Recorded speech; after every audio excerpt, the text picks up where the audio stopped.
तो स्टार्ट करें lecture number 3 and that is earth interior end plate tectonics. इसमें आज के लेक्चर में पढ़ने के वाले हैं। तो आज का जो लेक्चर है वो जियोमॉर्फोलॉजी के टर्म्स में काफी इंपॉर्टेंट है। ठीक है, जो हम जियोमॉर्फोलॉजी पढ़ेंगे डिफरेंट लैंड फॉर्म्स वो हमें तभी समझ में आएंगे जब हम प्लेट टेक्टोनिक्स को समझेंगे कि जो हमारी प्लेट्स हैं टेक्टोनिक प्लेट्स को किस तरीके से मूव करती हैं, टेक्टोनिक प्लेट्स होती क्या है, वो सारी चीजें आज के लेक्चर में हमें जानने को मिलेंगी। ऑलराइट, एंड अर्थ के इंटीरियर के बारे में भी आज के लेक्चर में हम लोग जानेंगे।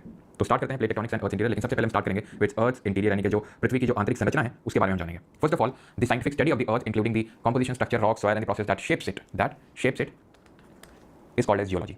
जियोग्राफी में मेनली तो हम पढ़ रहे थे जो बाहर की संरचना, जियोलॉजी होती है जो अर्थ के इंटीरियर की जो स्टडी होती है, जो पृथ्वी की जो आंतरिक संरचना है उसके अध्ययन को हम जियोलॉजी के तहत पढ़ते हैं। ठीक है, जिसको कि हम हिंदी में बात करें तो भूविज्ञान बोलते हैं। फादर ऑफ जियोलॉजी किसको कंसीडर किया जाता है? जेम्स हटन को। Okay, James Hutton is considered as the father of geology. Now how we got to know about earth interior, हमें पृथ्वी के आंतरिक भाग के बारे में पता कैसे चला? क्योंकि अगर हम देखें तो अर्थ की जो रेडियस है वो कितनी है, जरा बताइए कमेंट में, अर्थ की जो मीन रेडियस है वो कितनी है? What is the mean radius of earth? कल हम लोगों ने पढ़ा था, रिकॉल करिए जल्दी से। एंड कल के लेक्चर से कुछ मैं आपसे क्वेश्चन पूछ लेता हूं जल्दी से। ठीक है, what is this zone called? A. What is this zone C called as? बताओ जल्दी से, ए और सी बताओ, इन दोनों को क्या बोलते हैं? तो मीन रेडियस कितनी है अर्थ की? मीन रेडियस है 6371 किलोमीटर, इतनी है। कल के लेक्चर हमने देखा था कि जो इक्वेटोरियल रेडियस है वो कहीं ना कहीं ज्यादा है as compare to the polar radius. पढ़ा था हम लोगों ने कल, इक्वेटोरियल रेडियस पोलर रेडियस से ज्यादा है। इसका रीजन बताएंगे क्या है? And what is the shape of actual shape of earth, what is the tilt of earth? जल्दी से आंसर करो, ये कल पढ़ा था। ठीक है, इट विल शो कि भाई आपने लेक्चर को, कल वाले लेक्चर को रिवाइज किया है नहीं किया है। डेली बेसिस पे रिवाइज करना है आपको। ठीक है, ध्यान रखिएगा, क्योंकि जो सैटरडे संडे है वो इसीलिए आपका ब्रेक रहेगा, सो दैट आप देन पांचों जो लेक्चर्स उनको रिवाइज कर पाएं, ठीक है, को कवर कर पाएं। ठीक है, तो एक की अगर बात करेंगे तो इट इज टॉरिड जोन। जो ए है इसको टॉरिड जोन बोलते हैं और सी को फ्रिजिड जोन बोलते हैं, फ्रिजिड जोन। और जो बाकी ये जिसको हम बी बोल सकते हैं, ठीक है, ऐसा कोई नामकरण होता नहीं है बीसी को, तो बस ऐसे मैंने कर दिया। इसको क्या बोलते हैं? टेम्परेट जोन यानी शीतोष्ण क्षेत्र। ओके, एंड इसका रीजन क्या होता है कि जो भूमध्य रेखीय त्रिज्या होती है वो ध्रुवीय त्रिज्या से ज्यादा होती है। इसका कारण होता है सेंट्रीफ्यूगल फोर्स। और सेंट्रीफ्यूगल फोर्स का कारण क्या होता है? अर्थ का रोटेशन। और कल हम लोगों ने सेंट्रीफ्यूगल फोर्स एक और जगह पढ़ा था, रिकॉल करो सेंट्रीफ्यूगल फोर्स और हमने कहां पढ़ा था? शेप ऑफ अर्थ क्या है? ऑब्लेट स्फीरॉइड या फिर जियोइड। और टिल्ट कितना है? 23.5 डिग्री है अपनी एक्सिस से। लेकिन अगर प्लेन से बात करेंगे तो 66.5 डिग्री, क्योंकि अगर इस तरीके से अपनी एक्सिस से टिल्ट है 23.5 डिग्री, तो इसका जो प्लेन है ये पूरा 90 होगा, 90 में 23.5 घटाओगे तो ये 66.5 आ जाएगा। और सेंट्रीफ्यूगल फोर्स को हमने पढ़ा था टाइडल, जो टाइड्स वगैरह होती है वहां पे, कि जो टाइड्स आती हैं, तो टाइड्स दो कारणों की वजह से आती हैं, दो फोर्सेस की वजह से आती हैं, तो ग्रेविटेशनल पुल और एक सेंट्रीफ्यूगल फोर्स। याद आया? ठीक है, तो ये सारी चीजें हम लोगों ने कल पढ़ी थी। तो अर्थ का जब मीन रेडियस 6371 किलोमीटर है, तो अर्थ के इतने इंटीरियर में अगर अभी तक देखें तो आपके क्वेश्चन में जो सबसे अभी तक डीप माइनिंग हुई है वो कोला सुपर डीप बोरहोल है, जो कि अभी तक 12.3 किलोमीटर डीप तक ही जा पाया है। अब अर्थ की रेडियस एक तरफ हम बोल रहे हैं 6371 किलोमीटर है, 6371, अभी तक हम 12.5 भी पूरा नहीं जा पाए हैं। क्योंकि अर्थ के अंदर जाना कोई इतना मामूली आसान बात नहीं, क्योंकि अर्थ के इंटीरियर में बहुत, जैसे जैसे आप अंदर जाते हो तो टेम्परेचर और प्रेशर बहुत ज्यादा बढ़ने लगता है। ठीक है, और ये तो हो गया कि भाई रिसर्च पर्पस से इसको किया जा रहा है बोरहोल। और वैसे अगर हम देखें तो जो माइनिंग एक्टिविटी होती है, जैसे साउथ अफ्रीका में बहुत डीप माइंस हैं, वो भी 2 से 3 किलोमीटर से ज्यादा वो भी नहीं है। ठीक है, इसको इसका कंपैरिजन देखो कितना डीप है। ठीक है, हिमालय जो हमारा लगभग 8.8 या फिर 8.9 किलोमीटर की हाइट में, बुर्ज खलीफा तो 800 मीटर का है, लगभग 850 मीटर का। मरियाना ट्रेंच जो पूरे वर्ल्ड में, अगर पूरे अर्थ में देखें तो सबसे डीपेस्ट पॉइंट है, लगभग 11 किलोमीटर है, आपको पैसिफिक ओशन प्रशांत महासागर में देखने को मिलेगा। तो आप समझ सकते हैं कोला उससे सबसे डीप है, 12.3 किलोमीटर डीप। तो फिर हमें अर्थ के इंटीरियर के बारे में पता कैसे चला? तो इसके दो सोर्सेज हैं, एक तो डायरेक्ट और दूसरे इनडायरेक्ट। डायरेक्ट सोर्सेज वो होते हैं जो अर्थ के इंटीरियर से हमें डिराइव होती हैं चीजें, उससे हम जब पता लगाते हैं तो उसको हम डायरेक्ट सोर्स बोलते हैं। और जो चीज हमें अर्थ के इंटीरियर से नहीं आती है, कहीं और से हमें आती है, या फिर किसी और तरीके से हम पता लगाते हैं, अर्थ के इंटीरियर से कोई चीज नहीं निकल के आ रही है, उसको हम इनडायरेक्ट सोर्स बोलते हैं। प्रत्यक्ष स्रोत और अप्रत्यक्ष स्रोत। अप्रत्यक्ष स्रोत में अंदर से क्या आता है? तो अंदर से यहाँ पे वोल्केनोज आपको देखने को मिलते हैं। वोल्केनिक जब एक्टिविटी होती है तो अंदर से जो मैग्मा या लावा निकलता है या फिर और भी चीजें, सिर्फ अब देखो वैसे तो वोल्केनो टॉपिक कल पढ़ेंगे, ठीक है, लेकिन मैं आपको बता दूं मैग्मा लावा कुछ अलग अलग नहीं होता है। मैग्मा अंदर है तो मैग्मा, बाहर निकला है तो लावा। तो उसके साथ साथ और भी बहुत सारी चीजें निकलती हैं जिनको पायरोप्लास्टिक डेब्री बोला जाता है। और वो जब निकलती हैं तो उनकी स्टडी करी जाती है और वहां से पता लगाया जाता है कि क्योंकि वो बहुत डीप से निकल के आ रहा है तो पता लगाया जाता है, ये कंसीडर किया जाता है कि हाँ इस तरीके से हमारी अर्थ का इंटीरियर है। वो पीछे सीट देख रहे हो, दो वहां से पता लगाया जाता है कि क्योंकि वो बहुत डीप से निकल के आ रहा है तो पता लगाया जाता है, ये कंसीडर किया जाता है कि हाँ इस तरीके से हमारी अर्थ का इंटीरियर है। वहीं बात करें अगर रॉक सी, तो चट्टान भी जब ये माइनिंग वगैरह होती है, जो भी मैंने बताया साउथ अफ्रीका डीप माइंस, तो वहां से रॉक निकलती है, वहां से चट्टान निकलती है। ठीक है, और वहां से जो चट्टान निकलती है जब इसकी स्टडी करी जाती है, जब इसका अध्ययन किया जाता है तो पता लगा जाता है कि अर्थ इंटीरियर कैसा होगा। अब इनडायरेक्ट में क्या आता है? तो मेटियोराइट जो उल्का पिंड आते हैं, मेटियोराइट सबको पता है, मेटियोराइट क्या होता है? जो टकार नहीं मर रहा है, मतलब अभी आ नहीं रहा है। मेटियोर जो जल गया है एटमॉस्फेयर में, और मेटियोराइट जो टकरा गया है, तो जब टकरा गया है आ गया है तो उसको हम पकड़ के लेबोरेटरी में ले जाते हैं, उसकी स्टडी करते हैं, क्योंकि वो एक सेलेस्टियल बॉडी और जिस तरीके से उसका फॉर्मेशन हुआ होगा उसी तरीके से हमारी भी अर्थ का फॉर्मेशन हुआ होगा। और ये सारी चीजें डिराइव करके हम पता लगा पाते हैं कि हमारी अर्थ का इंटीरियर कैसा होगा। ग्रेविटी, कई जगह पे ग्रेविटी एनोमली देखने को मिलती है, क्योंकि ग्रेविटी डिपेंड करती है मास और रेडियस पे। तो रेडियस तो अलग अलग है ही, जैसे कि अगर हम देखें तो हमें पता है कि पोलर रेडियस कम है इक्वेटोरियल रेडियस के कंपैरिजन में, इसलिए पोल्स पे ग्रेविटी ज्यादा होती है कंपेयर टू इक्वेटर। ये तो बात हो गई रेडियस की, ये तो बात हो गई डिस्टेंस, ये तो बात हो गई दूरी की। लेकिन मास से भी डिपेंड करती है। तो क्योंकि अभी हमने, जैसे मैंने आपको कल बताया था कि एक्चुअली में शेप ऑफ अर्थ हमारा इस तरीके से एकदम प्लेन नहीं है, कहीं पहाड़ हैं, कहीं पठार हैं, तो कहीं गड्ढे हैं, इस तरीके से सारा मामला चलता है। तो इसी वजह से मास भी अलग, मास डिस्ट्रीब्यूशन भी अलग अलग है। तो ग्रेविटी एनोमली का मतलब ये होता है कि जो हमारी प्रेडिक्शन है ग्रेविटी की, अगर वो ग्रेविटी की वैल्यू नहीं निकल के आ रही है तो उसको बोलते हैं ग्रेविटी की एनोमली। और उससे हमें लगता है कि अच्छा यहाँ पे ज्यादा मास है और इस किस तरीके का संरचना होगा अंदर का, वो हमें पता लगता है। देन मैग्नेटिक फील्ड से भी हमें पता लगता है कि किस तरीके से मैग्नेटिक फील्ड बिहेव करें, चुंबकीय क्षेत्र से, जो हमारी पृथ्वी का चुंबकीय क्षेत्र, अगर आपको याद हो कुछ इस तरीके से, याद है आपको जो पहले लेक्चर सोलर सिस्टम में हमने पढ़ा था, वॉन, ये जो आपका वॉन आइलैंड रेडिएशन बेल्ट था पूरा, जो कैसे बन रहा था, जो सोलर फ्लेयर या जो सीएमई आ रहे थे उनके इंटरेक्शन से, जो हमारा जो मैग्नेटोस्फीयर उसके इंटरेक्शन से वो पूरा वॉन आइलैंड रेडिएशन बेल्ट बन रहा था, याद है आपको? एंड सबसे इंपॉर्टेंट जो अर्थ के इंटीरियर के बारे में जो सोर्स है दैट इज अर्थक्वेक, भूकंप। भूकंप कैसे बता देता है कि अर्थ के अंदर क्या है, वो अभी हम सीखेंगे। अभी तो हम ये सीखेंगे कि अर्थ के इंटीरियर में क्या क्या है, और उसके बाद ये हम देखेंगे कि किस तरीके से अर्थक्वेक आता है और किस तरीके से जो भूकंप की तरंगें हैं, अर्थक्वेक की जो वेव्स हैं, वो हमें अर्थ के इंटीरियर के बारे में बहुत ही अच्छे से बता पाती हैं। सबसे अगर अच्छे से कोई बता पाता है तो अर्थक्वेक की वेव्स हैं, लेकिन उससे पहले हम जानेंगे अर्थ का इंटीरियर किससे बना हुआ है, how is our earth interior made up of. और आई थिंक यहाँ तक सबको सारी चीजें क्लियर होंगी। तो अर्थ के इंटीरियर की अगर बात करेंगे तो ये टोटल तीन पार्ट में डिवाइडेड है। पहले तो crust, then mantle and then core. Mantle को हम फर्दर दो पार्ट में डिवाइड कर देते हैं, अपर मैंटल, लोअर मैंटल, और कोर को हम फर्दर दो पार्ट में डिवाइड कर देते हैं, that is outer core and inner core. ठीक है, outer core and inner core, clear है? सबकी अपनी टॉप लेयर है। मैंटल क्या है, जो सबसे बीच वाली लेयर है, और कोर क्या है, जो सबसे अंदर है लेयर, उसको हम बोलते हैं कोर। ठीक, अब जब हम अंदर धीरे धीरे जाएंगे तो आप देखेंगे कि हमारा टेम्परेचर प्रेशर इंक्रीज होगा। तो ये हो गया अर्थ का जो इंटीरियर है, 3 पार्ट में डिवाइड है, क्रस्ट, मैंटल, कोर। मैंटल को अपर मैंटल, लोअर मैंटल, और कोर को आउटर कोर, इनर कोर में डिवाइड करते हैं। यहाँ तक कि क्रस्ट को भी हम 2 पार्ट में डिवाइड कर देते हैं, अपर क्रस्ट, इनर क्रस्ट। ठीक, then upper mantle, lower mantle, outer core, इसको अपर मत लिखो, इसको आउटर लिखो। ठीक है, आउटर कोर और inner core, upper mantle and lower mantle, इसको अपर और लोअर करो। ठीक है, लोअर मैंटल। क्लियर है चीज़? तो ये इस तरीके से हमारा डिवीजन हो गया। आगे बढ़ते हैं। अब सबसे पहले तो जरा ऊपर फोकस करो क्रस्ट पे। अब ये जब क्रस्ट मैं बोल रहा हूँ तो यहाँ पे भी अगर तुम देखो, ठीक है, जब ये पूरा फिगर बना, ठीक है, तो जब ये क्रस्ट बनेगा तो देखना क्रस्ट 2 तरह की है। जो भूपरपट्टी है वो 2 तरीके की है। यहाँ पे आप ऑब्जर्व कर पाएंगे, एक तो ये पूरी क्रस्ट है, ये पूरी क्रस्ट है। तो क्रस्ट का वो पार्ट जहाँ पहाड़ पठार ये सब है वो कहलाई जाती है कॉन्टिनेंटल क्रस्ट, और ये समुद्र वाली कहलाई जाती है ओशनिक क्रस्ट। ठीक, क्लियर? हो सकता है कुछ लोगों को पल्ले ना पड़ रहा हो कि ओशनिक क्रस्ट मतलब समुद्र तो अलग है ना। अरे भैया, समुद्र हवा में तो तैर नहीं रहा होगा, किसी जमीन के ऊपर ही तो तैर रहा होगा।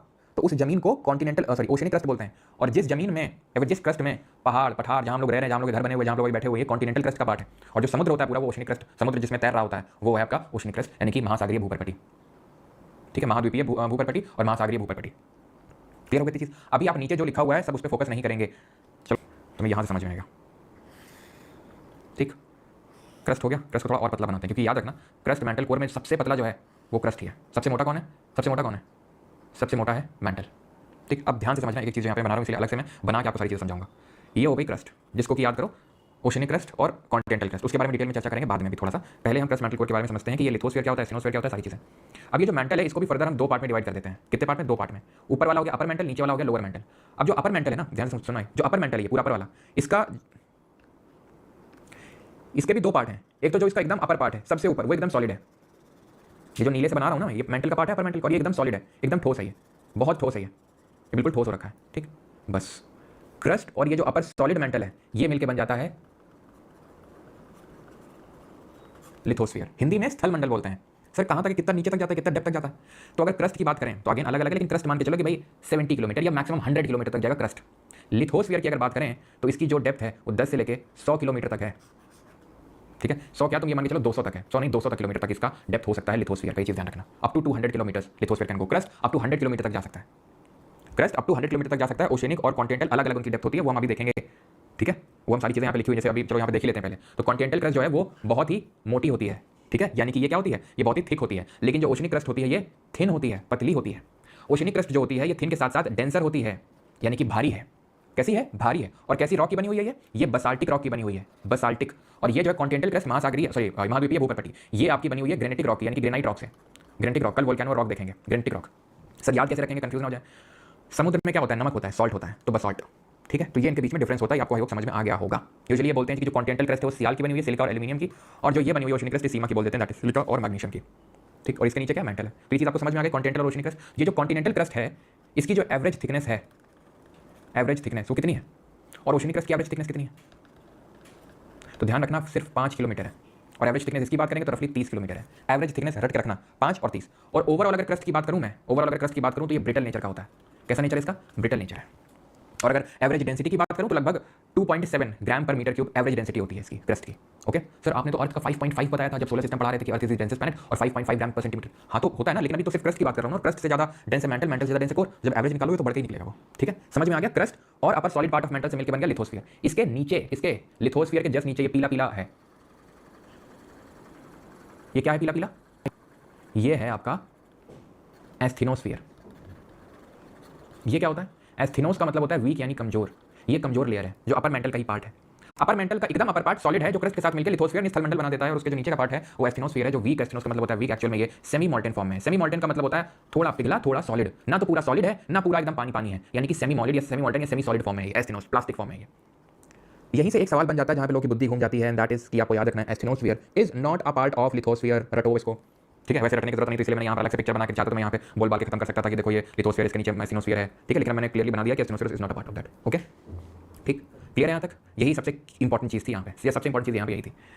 सर यहाँ पे तो जो है लिखा हुआ है कि सर करने टाइम नहीं देते आप बताते हैं ना, कि अभी मैंने आपको बोला कि क्रस्ट की कॉन्टिनेंटल क्रस्ट की एवरेज थिकनेस कितनी है, ओशनिक की कितनी है। लिथोस्फीयर 200 तक जाता है, एस्थेनोस्फीयर की अगर बात करेंगे तो 400 अप टू 400 किलोमीटर जाता है। अगर कभी ये पूछ ले तुमसे कि ये बताओ लिथोस्फीयर की मैक्सिमम डेप्थ मैक्सिमम कहाँ तक जा सकता है, तो मैक्सिमम ये माउंटेन्स में जाता है। माउंटेन्स में ये जो है कौन, लिथोस्फीयर ना, या फिर क्रस्ट की बात कर लो। क्रस्ट जो एवरेज मैंने बोला ना, लगभग एवरेज कॉन्टिनेंटल की अगर बात करो तो 30 तक है। भाई हिमालय में ये 70 तक जाता है, हिमालय में 70 तक जाता है। ठीक है। और कुछ कुछ पार्ट हिमालय के ऐसे जैसे माउंट एवरेस्ट वगैरह में, तो वहाँ पे तो ये 100 किलोमीटर तक जाता है, मतलब इतना ज़्यादा है। मतलब इतना कैसे इंक्रीज होता है, जैसे ठीक है 70-70-100 कैसे हो गया? क्योंकि कारण ये होता है कि जितना ऊपर बढ़ता है उतना नीचे भी बढ़ता है। जितना ऊपर जितना दिखता है ना कि इतना ऊंचा कोई भी चीज़ है, प्लेटो है, माउंटेन है, उतना ही नीचे होगा। ये कुछ देख पा रहे हो तुम? इसको ज्योग्राफी में आइसोस्टेसी बोलते हैं, जिसको हमें डेप्थ में नहीं पढ़ना होता है। ये यूपीएससी का ऑप्शनल वगैरह पढ़ना होता है जाके, लेकिन अगर मैंने आपको बता दिया आइसोस्टेसी ताकि तुम्हारे लिए नया टर्म ना रहे, ठीक है, ताकि अगर मान लो आ भी जाए तो it should not be very new thing for you. Isostasy तुमको पता है, क्या पता है? जैसे कि हमारा एक आइसबर्ग होता है, आइसबर्ग होता है ना, जैसे टाइटैनिक अगर मूवी देखी होगी तो क्यों डूबता है? क्योंकि हमें सिर्फ टिप ऑफ द आइसबर्ग दिखता है, सिर्फ टिप दिखता है, और उसके नीचे जो इतना बड़ा पार्ट है वो नहीं दिखता। तो उसी आइसबर्ग जैसे फ्लोट करता है ना पानी में, वैसे ही है काइंड ऑफ कि जो पूरा पहाड़ है वो फ्लोट कर रहा है, उसके नीचे का ये रूट बोलते हैं इसको, रूट जो जितना ऊपर ऊंचा होगा उसका रूट उतना ही नीचे तक होगा, तो ये पूरा क्रस्ट बन जाता है। तो इसको आइसोस्टेसी का कॉन्सेप्ट बोलते हैं, ठीक है। अब इसको डेप्थ में पढ़ने की हमें जरूरत नहीं है, इसको ध्यान रखना, कभी क्वेश्चन से बना नहीं, लेकिन अगर बन जाए तो ठीक। और ये लोअर मेंटल आ जाएगा, सच में कुछ पढ़ने की जरूरत नहीं। देन ये कोर आ गया, यहाँ से कोर स्टार्ट होता है, कहाँ तक जाता है? ये है 2900 किलोमीटर लगभग। जो मेंटल है भाई, क्रस्ट तो मैंने बता दिया ना, मैक्सिमम 100 किलोमीटर, लिथोस्फीयर 200, एस्टेनोस्फीयर 400, और मेंटल कहाँ तक? 2900 किलोमीटर तक जाएगा मैक्सिमम। और कोर भाई, कोर तो रेडियस तक जाएगा। रेडियस कितनी है? 6371 किलोमीटर मीन रेडियस, तो बस ठीक है, ये याद करना है, 2900 किलोमीटर तक जाता है। ये क्या है? आउटर कोर, और ये इनर कोर। इसमें पता है क्या पूछता है? इनका स्टेट पूछता है। आउटर कोर जो है ये लिक्विड फॉर्म है और ये सॉलिड फॉर्म है। ये सॉलिड क्यों है, वो लिक्विड क्यों है? कारण इसका ये है कि जैसे अंदर जाते जाते हैं तो प्रेशर बढ़ता जाता है, जैसे प्रेशर बढ़ता जाएगा तो कोई भी चीज़ में जब प्रेशर ज़्यादा डालेंगे तो उसके मॉलिक्यूल्स पास आ जाएंगे और सॉलिडिफाई हो जाएगी। सिंपल सी बात है, ठीक है। कि जो चीज़ बहुत अंदर रहेगी, जैसे कि फॉर एग्जांपल जैसे कि तुम अभी रजाई गद्दे निकालोगे, सर्दी आने वाली है, तो तुम देखोगे जो सबसे नीचे दबे थे एकदम जकड़ से गए, एकदम अकड़ गए पूरे, तो वही होता है कि उन पर प्रेशर बहुत ज़्यादा नीचे पड़ा, इसलिए। अब ये बने किसके होते हैं? तो जैसे क्रस्ट को हम बोल देते हैं कि सियाल का बना होता है, सिलिकॉन एल्यूमिनियम का। ये सीमा का बना होता है, सिलिकॉन मैग्नीशियम के साथ बोले थे कॉन्टिनेंटल बना होता है सियाल का, ओशनिक बना होता है सीमा कहाँ, लेकिन हम मेटल को भी सीमा ही बोल देते हैं, ठीक है, उसको भी सीमा ही बोलते हैं। और कोर जो है ये नीफे का बना होता है। नीफे मतलब होता है निकल और आयरन, एफी का मतलब होता है आयरन, और ये क्या है? ये निकल है, ठीक है, दोनों आउटर और इनर। और ये जो आउटर कोर जो लिक्विड नेचर के, इसी लिक्विड, क्योंकि जब अर्थ हमारी रोटेशन करती है तो ये भी घूमता है, और यहीं से ही अर्थ को जो उसकी मैग्नेटिक फील्ड मिलती है वो यहीं से मिलती है इसको। अर्थ को उसकी जो मैग्नेटिक फील्ड है आउटर कोर जो लिक्विड नेचर की है वहीं से मिलती है, जो यहाँ पर पार्टिकल से जो घूमते हैं तो वहीं से ये सब मैग्नेटिक फील्ड जनरेट होती है। क्लियर है चीज़? अब यहाँ पे हम देख लेते हैं कौन कितना मोटा है, by mass and by volume. तो क्रस्ट की अगर बात करेंगे तो बाई मास 1% है, बाई वॉल्यूम भी ऑलमोस्ट 1% है, या फिर लेस देन 1% है। मेंटल बाई मास 68% है, बाई वॉल्यूम 84%। एंड कोर की अगर बात करेंगे तो by mass 31% and by volume 15% है। ये चार्ट याद रखेंगे, इंपॉर्टेंट है। By mass by volume plus mantle core कितना है ये रट के रखना है, 1 68 31। ये तो याद ही नहीं रखना। क्रस्ट सबसे पतला है, 1%, दोनों में 1% है। मेंटल याद कर लो दोनों का, खत्म हो गया। क्यों? क्योंकि 84 1 85 तो बचा कितना 15, 68 69 बचा कितना 31, तो ये याद करने की जरूरत ही नहीं है कोर। क्रस्ट और मेंटल याद कर लो दोनों को जोड़ के, और क्रस्ट याद करने की जरूरत नहीं, दोनों 1% है, जोड़ के 100 से घटा दो, ठीक है। ये सब बता चुका हूँ। सियाल सीमा थिकनेस कितनी है, मैक्सिमम कहाँ पे होगी? हिमालयाज में होगी, मैक्सिमम माउंटेन्स जहाँ होते हैं। कॉन्टिनेंटल क्रस्ट की अगर बात करेंगे तो 30 किलोमीटर इसकी थिकनेस, तो इसकी 5 है। ये लाइट है, ये डेंस है, भारी है, ओशनिक और मोटा है। कौन? कॉन्टिनेंटल जो है मोटा है, इट इज थिक। ये ग्रेनाइट का बना हुआ है, बसाल्टिक का बना हुआ है, देख चुके हैं। अब देखते हैं अर्थ क्रस्ट का कंपोजिशन क्या है। जो हमारी क्रस्ट है उसमें किस कौन कौन से मिनरल पाए जाते हैं? सर अभी तो बताया सियाल, हाँ बताया तो सियाल और सीमा, लेकिन और कौन कौन से एलिमेंट यहाँ पर पाए जाते हैं, ठीक है। सबसे ज़्यादा जो पाया जाता है वो है ऑक्सीजन 47%, लगभग 46.6%। Then silica 27.8%, then aluminium 8.1%, then iron आपका आता है 5%, देन आता है कैल्शियम 3.6%, सोडियम 2.8%, पोटेशियम 2.6%, मैग्नीशियम 2.2%। अब क्या सर हमें ये हर एक एलिमेंट का क्या परसेंटेज याद रखना है? तो सबका याद नहीं रखना है, लेकिन शुरू के 4 का याद रखना है। और ऑर्डर अगर याद कर लोगे तो काफी काम सॉल्व ऐसे ही हो जाएगा, और ऑर्डर बड़े आसानी से याद हो जाएगा। ओ सियाल, ठीक है, जैसे तुम बुलाते हो ना किसी का, ठीक है, किसी भी बुलाते हो तो ऐसे बोलते हो, ओ भाई, ओ सुन रहे हो, ऐसे बुलाते हो, ओ रमेश, ओ सुरेश, ऐसे बोलते हो, तो ओ सियाल। तो ओ ऑक्सीजन, सिलिका, एल्यूमिनियम, ये ऑर्डर में है, नहीं ऑक्सीजन सबसे ज़्यादा, देन सिलिका, देन एल्यूमिनियम, ठीक है। ये 46.6%, सिलिका का 27.8%, एल्यूमिनियम का 8.1%। Aluminium oxygen is the most abundant element in the earth crust, but aluminium is the most abundant metal in the earth crust. क्योंकि ऑक्सीजन नॉन मेटल है ना, अधातु है, तो अगर एलिमेंट पूछ लेगा तो ऑक्सीजन है, लेकिन अगर धातु पूछेगा, मेटल पूछेगा तो एल्यूमिनियम है। इसके बाद आयरन है, ठीक है। सिर्फ एल्यूमिनियम तक ही आपको परसेंटेज याद रखने हैं, ओके, एल्यूमिनियम आयरन तक। बाकी देख लो क्या कैल्शियम, सोडियम, पोटेशियम, मैग्नीशियम, ठीक है। मेंटल के बारे में चर्चा करते हैं। तो मेंटल जो है सीमा है, थिकनेस 29 किलोमीटर तक है। अपर लोअर मेंटल है, एस्टेनोस्फीयर दुर्बलता मंडल क्या है, बता दिया तुमको दुर्बलता मंडल क्या है, ठीक है। अब हो सकता है कुछ लोग थोड़ी देर पहले इसी बात पे नाराज हो गए, हिंदी मीडिया वाले स्टूडेंट सर ने एस्टेनोस्फीयर को दुर्बलता मंडल क्यों नहीं बोला, ठीक है, अभी पता चल गया, ठीक है। सर नोट सेंड नहीं किया आपने कल की उठा। अगर बात करेंगे तो asthenosphere is a source of magma lava. जो एस्टेनोस्फीयर मैंने आपको बताया था, जो भी दिखाया था, वही एक्चुअल में सोर्स है मैग्मा लावा का, वहीं से ही मैग्मा लावा निकलता है। जो एस्टेनोस्फीयर बनाया था ना, एस्टेनोस्फीयर मतलब वही है मैग्मा लावा का source. It is not a part of lithosphere, ध्यान रखना। फिर से इस वीडियो को देखो किस तरीके से क्रस्ट है, क्रस्ट के नीचे, ये क्रस्ट के नीचे क्या है, ये क्रस्ट के नीचे एस्टेनोस्फीयर, हाँ यही है मैग्मा लावा, यही जो है ये वोल्केनो है, और इस तरीके से बाहर की ओर निकल रहा है। और एक्चुअल में देखो ये प्लेट मूव कर रही है। प्लेट क्यों मूव कर रही है? क्योंकि उसके नीचे का एस्टेनोस्फीयर मूव कर रहा है। उसके नीचे का एस्टेनोस्फीयर क्यों मूव कर रहा है वो भी हम आगे पढ़ेंगे, कि उसमें कन्वेक्शन करंट डेवलप होता है, क्यों डेवलप होते हैं वो हम कल पढ़ेंगे, ठीक है। लेकिन अभी के लिए समझ में आई थी चीज कि क्रस्ट है, क्रस्ट के नीचे अपर सॉलिड पार्ट ऑफ मेंटल है। It is like this is your crust, this is upper solid part of mental, this is crust, this is upper solid part of mental. बोले तो लिथोस्फीयर किसके ऊपर slide कर रहा है? एस्टेनोस्फीयर के ऊपर, एस्टेनोस्फीयर के ऊपर स्लाइड कर रहा है। क्यों स्लाइड कर रहा है? क्योंकि ये मूव कर रहा है, तो इसलिए उसको स्लाइड कर रहा है ऊपर, ठीक है। इट इज लाइक ये प्लेट है, प्लेट के नीचे पानी पड़ा हुआ है, पानी हल्का सा अगर मूव करे तो प्लेट भी मूव करेगी, या फिर प्लेट बड़ी आसानी से मूव कर पाएगी, क्योंकि उसके नीचे फ्लूइड पड़ा हुआ है, ठीक है, पानी पड़ा हुआ तो बड़ी आसानी से प्लेट मूव करेगी, फ्रिक्शन कम हो गया ना, इसलिए पता है। ये जो लिथोस्फीयर है इसको प्लेट ही बोलते हैं, लिथोस्फीरिक प्लेट, ठीक है, वही पढ़ेंगे। लेकिन कोर क्या है समझ आ गया? नीफे, निकल और आयरन का बना हुआ है। आउटर बाहर वाला कैसा है? बाहर वाला लिक्विड फॉर्म है, यहीं से उसको अर्थ को उसकी क्या मिलती है? मैग्नेटिक प्रॉपर्टीज मिलती हैं। और इनर कैसा है? सॉलिड फॉर्म है। क्यों सॉलिड है? क्यों? और ये कहाँ तक है? 1300 किलोमीटर तक ये है, ठीक है, लगभग 1300 किलोमीटर की इसकी वो है।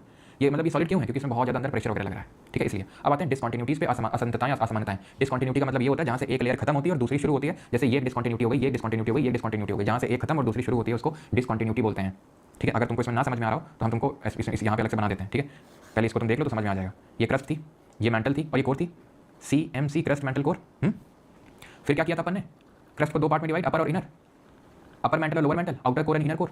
ऊपर नीचे हर लेयर को दो पार्ट में डिवाइड कर दिया था कि नहीं। ये जो ग्रीन बना है ना, ये क्या है, डिसकंटिन्यूटी। हाँ, और ये भी तो डिसकंटिन्यूटी है भैया। ये हरी वाली जो लाइन है वो किसको अलग कर रही है, ऊपर वाले क्रस्ट और नीचे वाले क्रस्ट को। ये वाली हरी लाइन किसको अलग कर रही है, ऊपर वाले मेंटल और नीचे वाले मेंटल को। और ये वाली हरी लाइन किसको अलग कर रही है, आउटर और इनर कोर को। और ये जो पर्पल से बना रहा हूँ ये भी तो डिसकंटिन्यूटी है। यहाँ से पूरी क्रस्ट ही खत्म हो रही है और मेंटल शुरू हो रही है। यहाँ से तो पूरा मेंटल ही खत्म हो रहा है और कोर शुरू हो रहा है। तो कितनी डिसकंटिन्यूटी हो गई, जरा गिनके बताइए तो, बताओ कितनी डिसकंटिन्यूटी हो गई, बताओ जल्दी। 5 हो गई। और इसको याद करते हैं, कोई मुझे रेड गुलाब ला दो। ये तो उसी में समझेंगे, उसी में ज़्यादा मजा आएगा तुमको, इसमें समझ नहीं आएगा, है ना। इसी में समझेंगे ज़्यादा अच्छा आएगा। तो ये हटा देंगे, ठीक। अब यहाँ पे तुम देख लो किस कौन सा कलर ले लें, बताओ। हाँ तुम बता ही दो।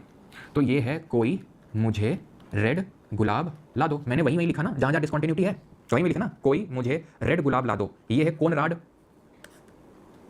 ये है मोहोज, ये है रेपेट्टी, ये है ग्यूटेनबर्ग और ये है लेमैन्स डिसकंटिन्यूटी। मतलब कोनराड अलग कर रही है अपर और लोअर क्रस्ट को, मोहोज अलग कर रहा है पूरे क्रस्ट को पूरे मेंटल से, रेपेट्टी अलग कर रहा है अपर मेंटल को लोअर मेंटल से, ग्यूटेनबर्ग अलग कर रहा है पूरे मेंटल को पूरे कोर से, और लेमैन अलग कर रहा है आउटर कोर को इनर कोर से। याद हो गया, देखते हैं कितने लोग याद हो गया।